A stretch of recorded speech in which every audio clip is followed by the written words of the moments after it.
but I wish it would rain. My life is filled with gloom, so day after day, I stay locked up in my room. I could never ever love another after loving you. The terrible secret behind the Temptations' darkest song involves a 23-year-old songwriter named Roger Penzabene, who wrote "I Wish It Would Rain" after discovering his wife's affair, then killed himself on New Year's Eve, 1967. 1 week after the song's release. My girl has found another and gone away. The darkest part is what Motown did afterward. They erased Penzabene's name from music history while turning his note into their biggest hit and profiting from a dead man's pain for over 50 years. Day in, day out, my tear-stained face pressed against the window pane. This is the story they never wanted you to know. Roger Penzabene was 22 years old in 1966 when he walked into Hitsville, USA with a notebook full of songs and a childhood friendship that would change everything. His buddy Cornelius Grant had just become the Temptations' musical director, and Grant knew his quiet friend from Mumford High School had something special: the ability to write pain like he'd lived through it all. Born in 1944 to a Sicilian father and Irish mother in Detroit's working-class neighborhoods, Penzabene looked like just another local kid trying to make it in the music business. But Berry Gordy's talent scouts noticed something different about his lyrics. They weren't the typical teenage love songs flooding their desks. They were mature, specific, and carried emotional weight that felt real. I was blessed the day I found you. His first hit, "You're My Everything," co-written with Grant in 1966, should have made Penzabene a star. Instead, Motown buried his name in the credits while promoting the Temptations as the creative force behind the song. This wasn't unusual. The label routinely minimized songwriter recognition to build their artist brands. But for Penzabene, invisibility became a pattern that would define his entire career. What made Penzabene valuable wasn't just his talent, it was his willingness to mine his personal life for material. While other writers created fictional scenarios, Penzabene drew directly from his troubled marriage to Helga, an interracial relationship facing enormous pressure in 1960s Detroit. His pain was authentic because it was happening in real time. Motown's contracts were brutal, giving the label ownership of songs while paying writers minimal royalties. A hit like "You're My Everything" might generate millions over decades, but Penzabene would see only a tiny fraction. Berry Gordy had built an empire by convincing talented young people to sell their futures for the promise of present recognition. Here I am, take me in your arms and love. By early 1967, Penzabene was writing for multiple Motown acts, including Gladys Knight and the Pips. "Take Me in Your Arms" and "Love Me" showcased his growing sophistication as a lyricist, but also revealed something troubling. His songs were becoming increasingly desperate and final in their emotional tone. The pattern was set. Penzabene would experience personal trauma, transform it into lyrics, and watch Motown turn his suffering into profit while keeping him in the shadows. He was becoming a ghostwriter in the most literal sense, present in the music, but absent from the recognition and rewards. What nobody at Motown understood was that Penzabene wasn't just writing songs about heartbreak. He was documenting his own psychological decline. Each composition was a step deeper into depression, but the label saw only commercial potential. They had found their most emotionally authentic writer, and they planned to use him until there was nothing left. The terrible secret was already forming by 1967. Roger Penzabene was writing himself to death, one hit song at a time, while the music industry celebrated his destruction as artistic triumph. Spring 1967 changed everything for Roger Penzabene when he discovered his wife Helga's affair. But the real crime wasn't her betrayal. It was how quickly he turned his devastation into what would become the Temptations' most haunting masterpiece, Within weeks of catching his wife with another man, Penzabene had written the lyrics that would define heartbreak for generations. The Penzabenes' interracial marriage had always been volatile. Family members later revealed that Helga's relatives never accepted Roger, creating constant tension in their Detroit home. The couple had 2 young sons, but even parenthood couldn't stabilize a relationship built on a foundation that was cracking under social pressure and personal incompatibility. Shine blue skies, please go away. When Penzabene discovered the affair, witnesses described a complete personality change.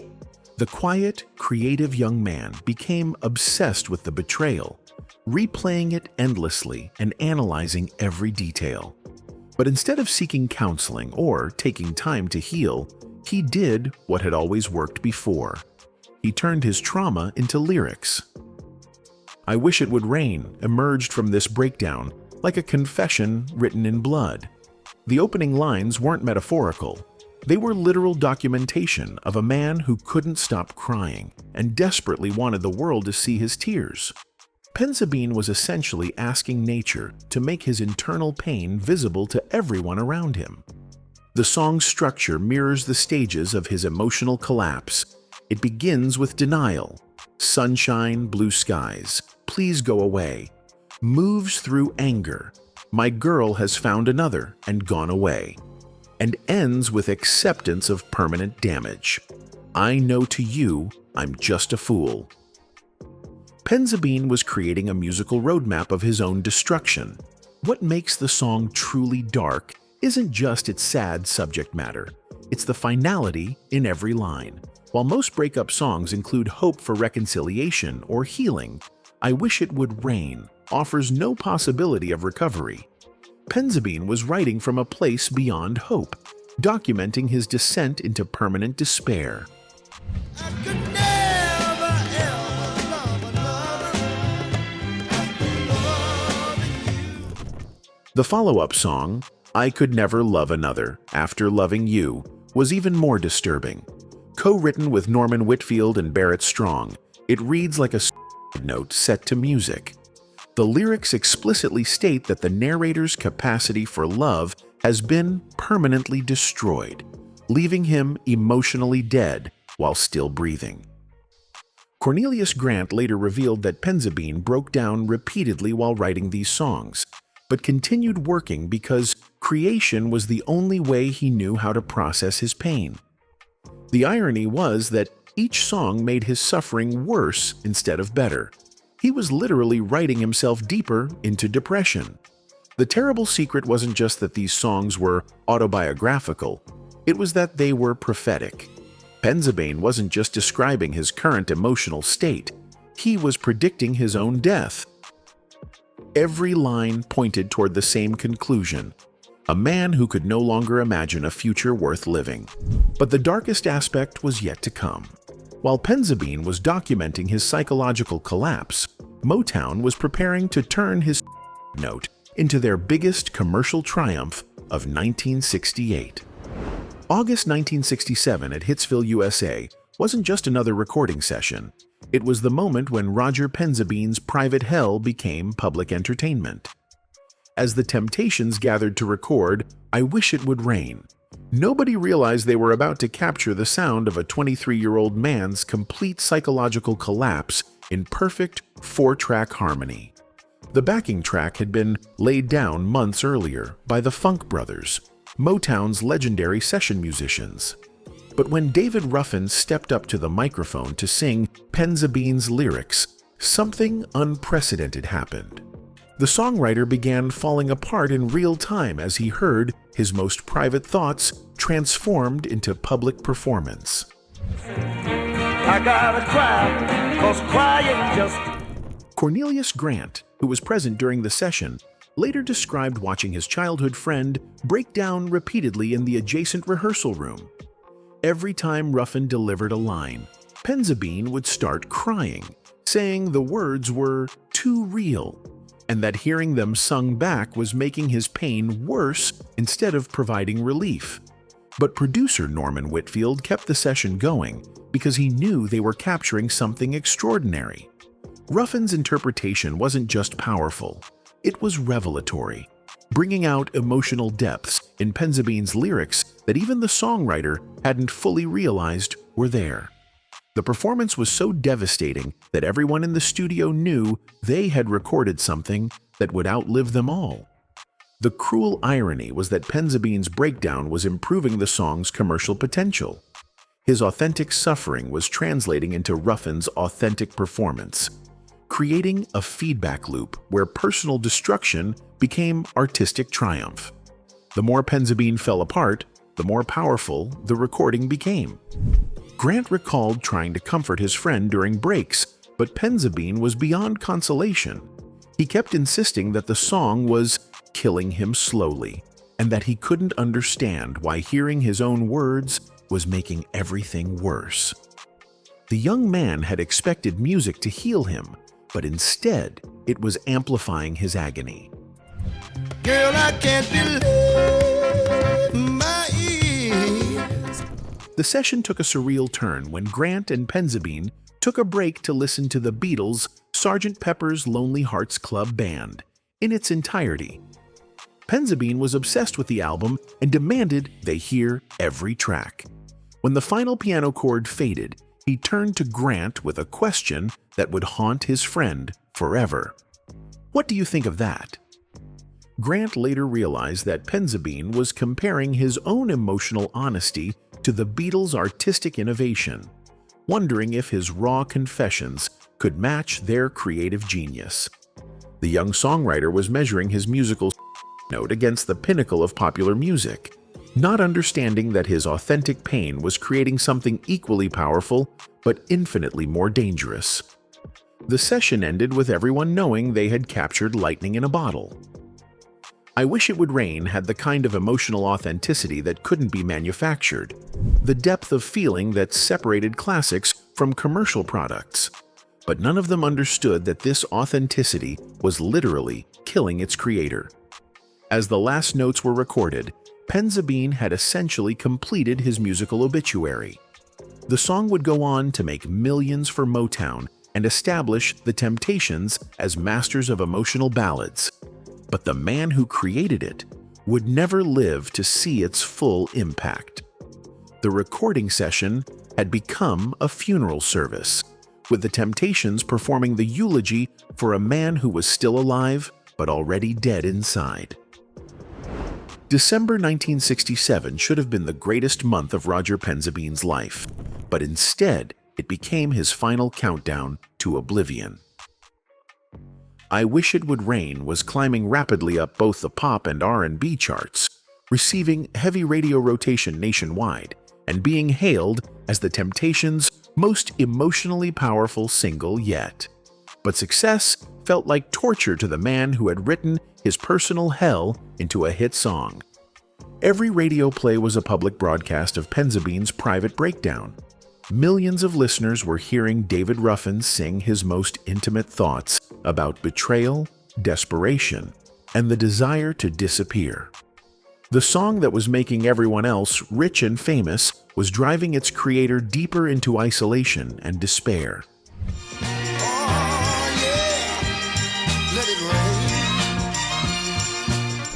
Radio DJs were praising the song's incredible emotional authenticity without realizing they were celebrating a man's psychological collapse.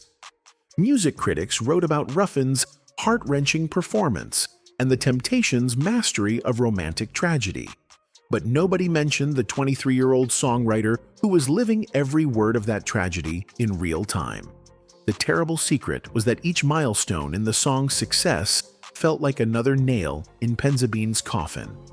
When it hit the top 40, he felt exposed. When it reached the top 20, he felt.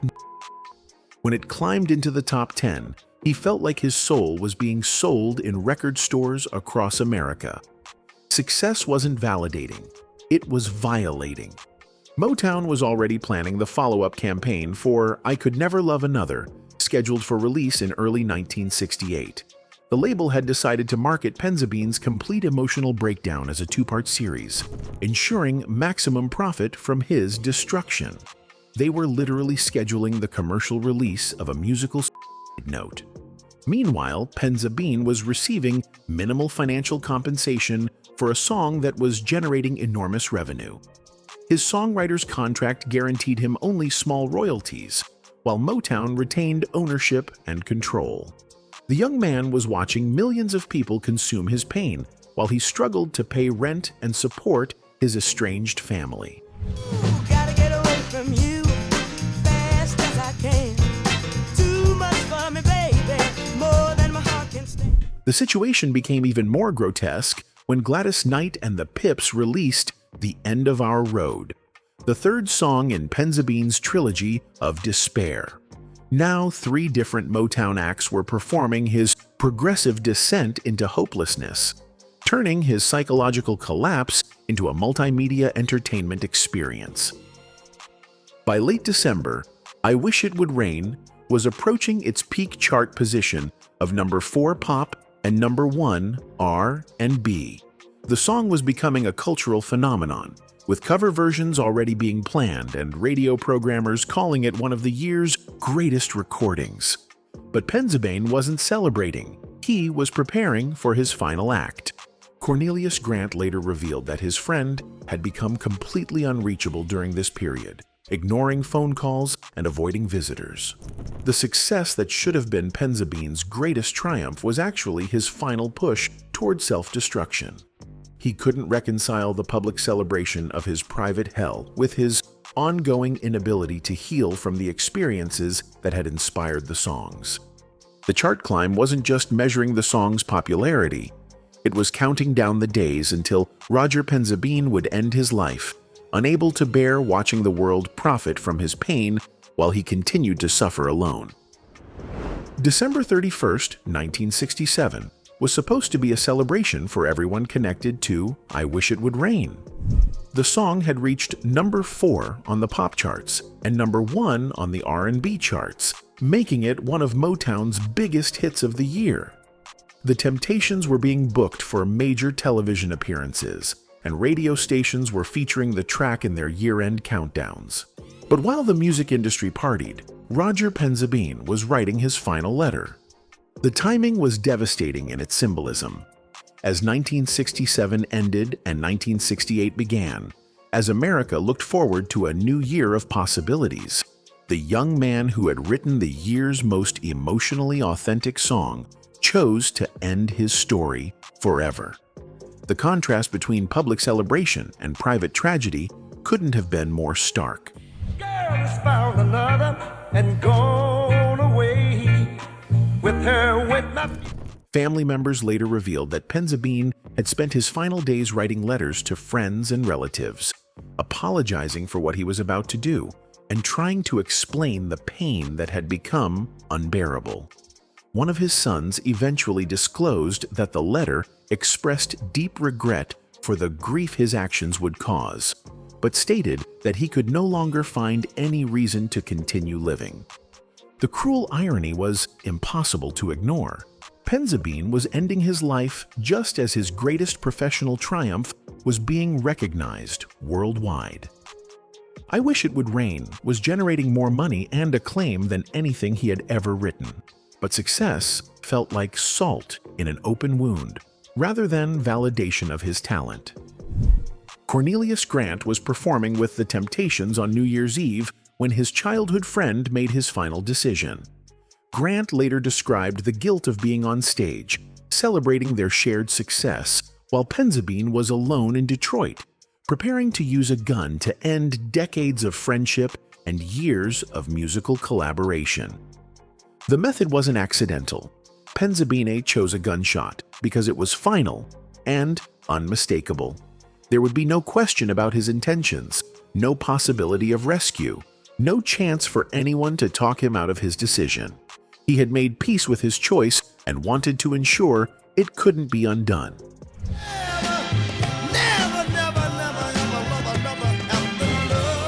The discovery of his body on January 1st, 1968, sent shockwaves through the tight-knit Detroit music community, but the broader industry barely paused.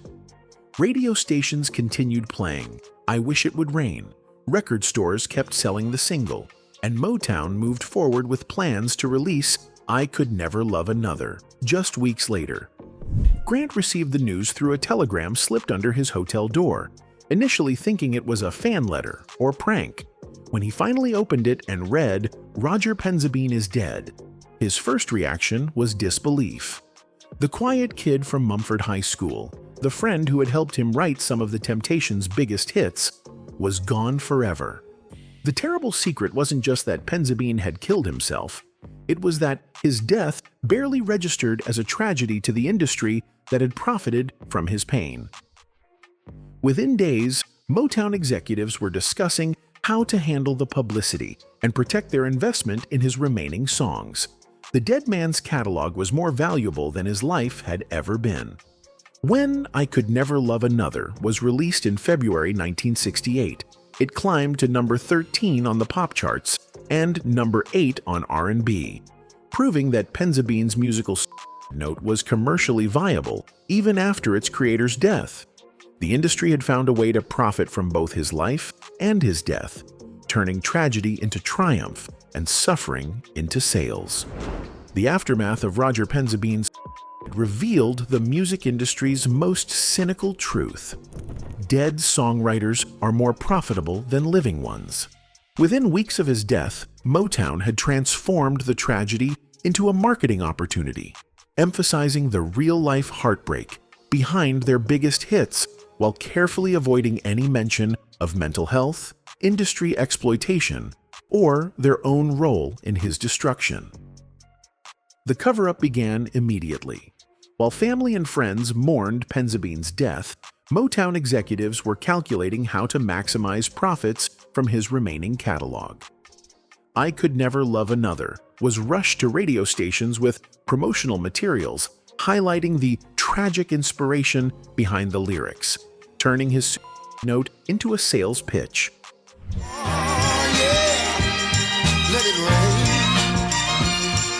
Radio programmers were told about Penzabene's personal struggles and heartbreak, but never informed about his suicide.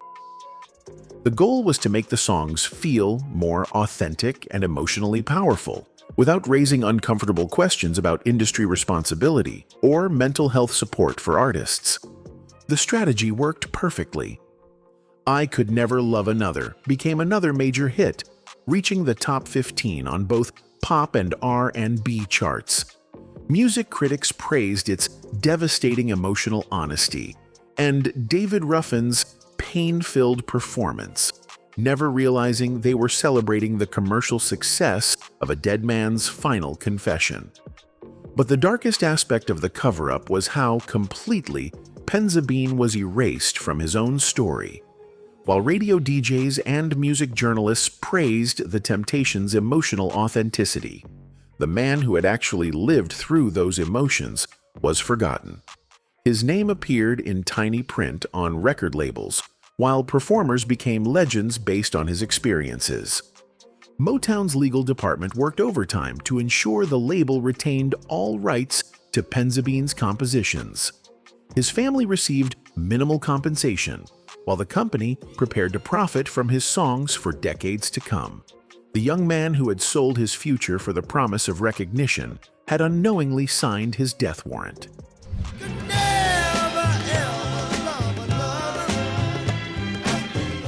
Over the following years, I Wish It Would Rain would be covered by dozens of major artists, from Gladys Knight to The Faces, to Marvin Gaye, to Bruce Springsteen.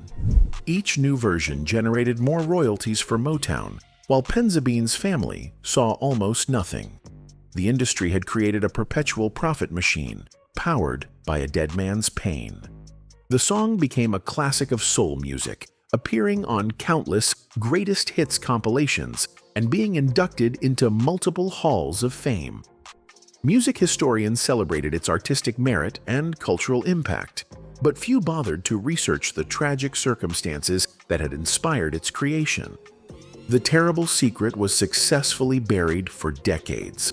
Most music fans knew I Wish It Would Rain as a Temptations classic, never learning about Roger Penzabene or understanding that they were listening to the musical equivalent of a note. The industry had managed to separate the art from its creator so completely that his death became irrelevant to his legacy.